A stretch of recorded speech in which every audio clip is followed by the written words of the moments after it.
Here's Carr, and it's caught over the middle by the tight end Green. Give him 8 on the play, and that'll bring up second down. Seeing that play and understanding just how tough it is to cover tight ends, especially the ones running around the NFL nowadays, makes me glad I didn't make it in that league. I would have had a really difficult time. But now you get to sit up here with me. Yeah, and that's fun, isn't it? And what a really nice gain right there on first down for them.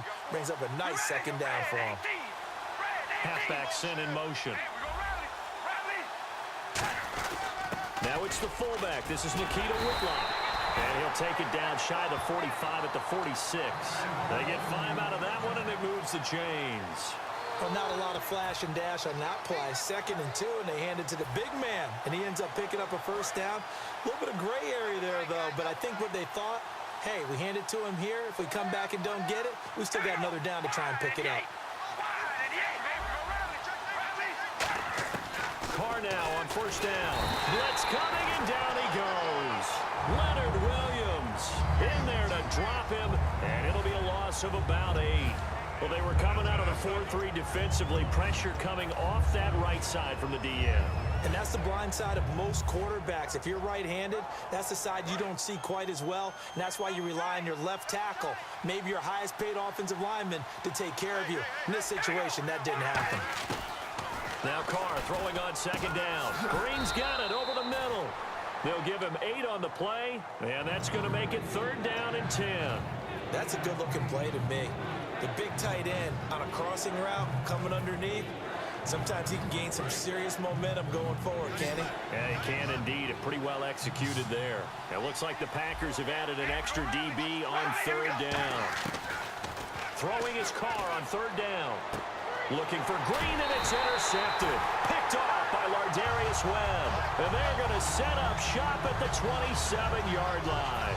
That could be a downside of putting together a team in draft champions week 1. It's early. You might have some of these mistakes. You're exactly right, because it does take time to build chemistry, trust, right? Understanding where guys are going to be. And I think that's what led to the interception. They just don't know each other well enough yet. That should build up as the season goes on. And they'll take him down at the 31-yard line. I wouldn't be surprised to see the next step in utilizing this position.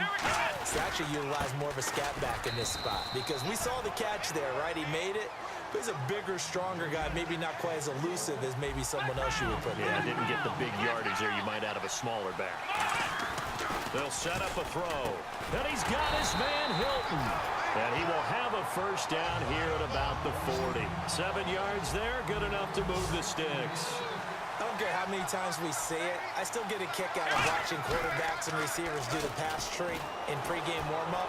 But I always remember that when we go to practices, we see that after practices as well. They really tune it up, don't they? They tune it up. They know why they do it for these situations. First down. And they build that trust, and that's why they're able to find him in this type of a situation. Completed pass play. Now let's see if they go back to the air or to the ground.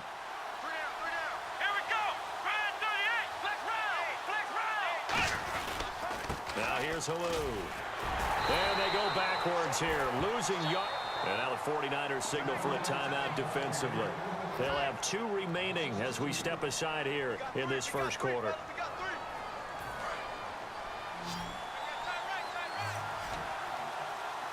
An extra DB for the 49ers now on 3rd. They're going to look to throw. And incomplete. The contact made the ball roam free and brings up 4th down.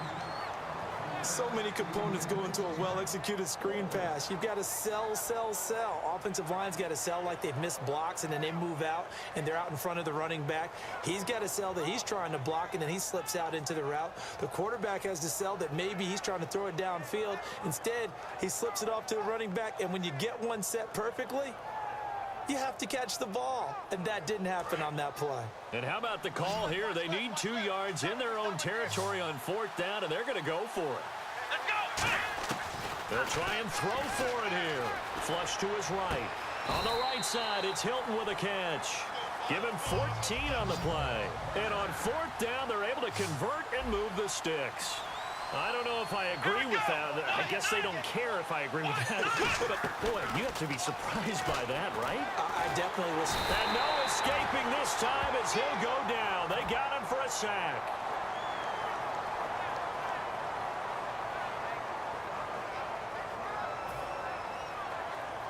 Try to get one more in here before the quarter breaks. With Charles Davis, I'm Brandon Gaudin. Second quarter about to get underway with the Packers in possession of the football, but they face a second and long to start things out.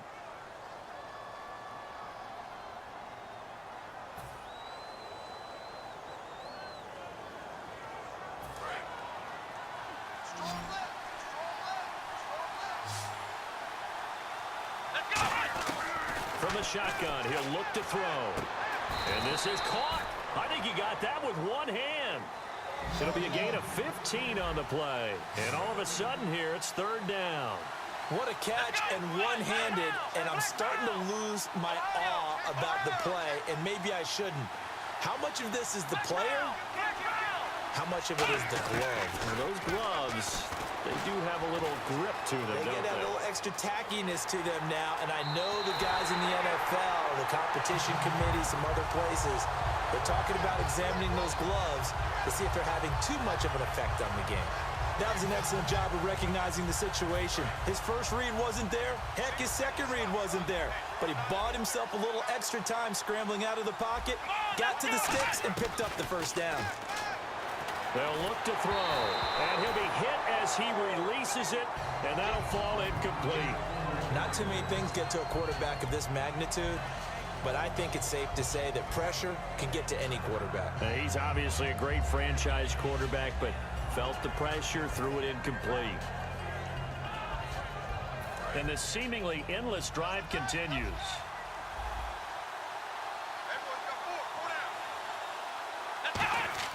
He'll try again with the arm here on second down. And that one got tipped, kind of threw everything off. It brings up third. Well, we're not playing 3 yards in a cloud of dust football anymore. I kind of get why those old school coaches sometimes didn't want to throw the football. Because if it's popped up in the air, it almost turns into slow motion. And both sides trying to get to the football, and you're holding your breath wondering whether it's going to go good or bad for your team. On third down, he'll drop to throw. And that will be incomplete as well. He was looking for Dante Moncrief that time. And it's fourth down. It's a tried and true formula, and I don't think it'll change for as long as we... Now the 49ers going to take another timeout. That's their second, so they'll have one remaining here in this second quarter. We'll be right back. So now the Packers turn things over to the special teams crew. They're on for the field goal try. From the right hash, this from 45 yards away. And this one is right down the middle. And the Packers are off to a 3-0 lead. So they get the field goal, but part of that was a 14-play drive to get the 3. Normally, when you hold the ball that long, run that many plays, you end up in the end zone. There's a breakdown on the defense. Something happens. In this case, that didn't. But really good ball control by the offense. They're hoping that they can wear them down if they keep having drives like that.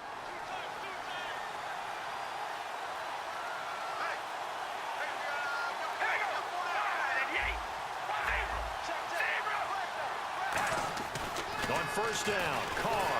Nowhere to escape, and he goes down.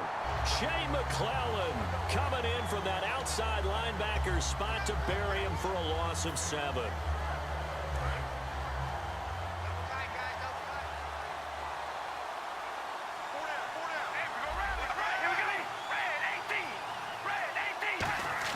Now Carr throwing on second down.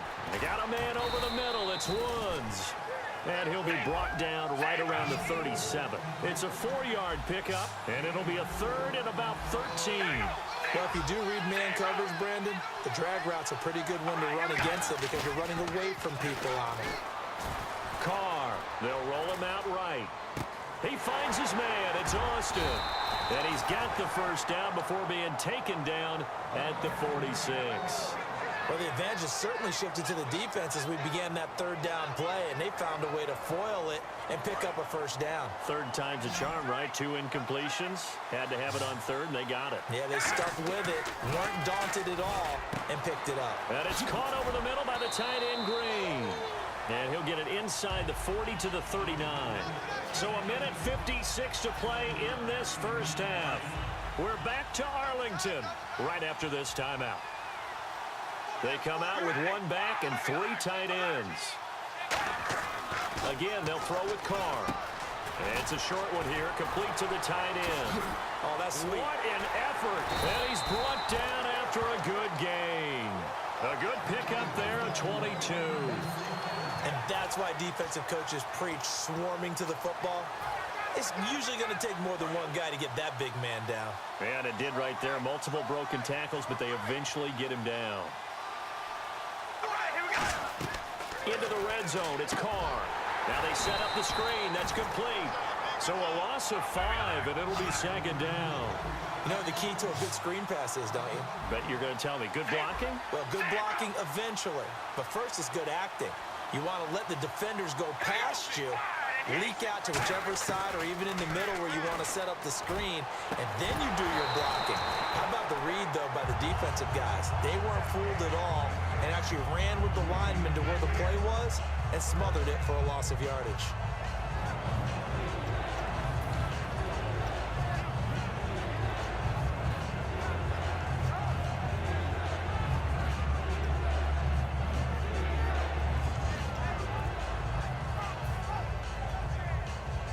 Seventh play of this drive coming up, but a long way to go on third down. They'll come out in the pistol. Snap comes at 1, and it's Carr. And he couldn't hang on to it through the contact. Incomplete. We know it's not an easy job to go out and catch passes when people are trying to tackle you and knock the ball away. But the bottom line is, that's a pass he's got to have and a pass he should have caught. And Bryant missed it. No good. Wide to the left there for Bryant. And this score will stay right where it is. So it's a sloppy beginning for him. An interception on their opening drive, and now a missed field goal here on drive number 2. Doesn't feel like they've shown up yet. It's been a very flat start. And against a team like this, you just can't let that happen. They'll come out throwing here on first down. Dumps off to Halou. And he is going to lose yardage here.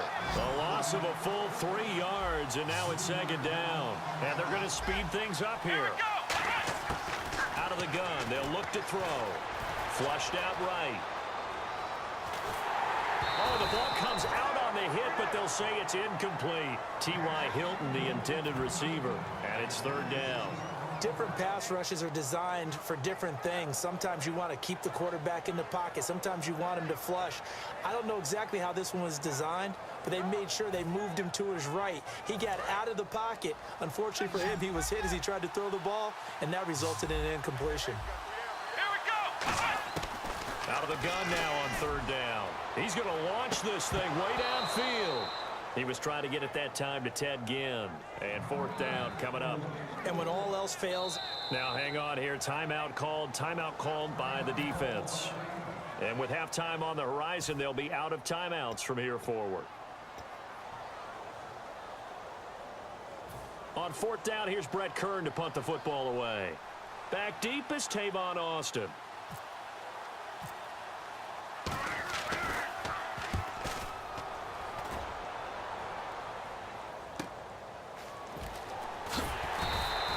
It's a 47-yard punt, return of 6. And the Niners will go on offense, 1st and 10. The San Francisco offense getting their last-minute instructions before they take over here. And with time quickly fading here in the second quarter, not sure how aggressively, offensively they want to play this. I think we'll find out just... And that's caught inside the 35. Touchdown, 49ers. Tavon Austin.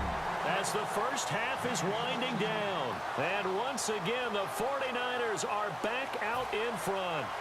And while that touchdown does not give them an insurmountable lead, it's still a lead, and that always feels good to a team. They'd love to take that into the lockers, but a little time left on that clock, so some work to do. I like that. I like how you're guarding against a letdown there. Are you looking forward? Coaching them up from right up here in the booth.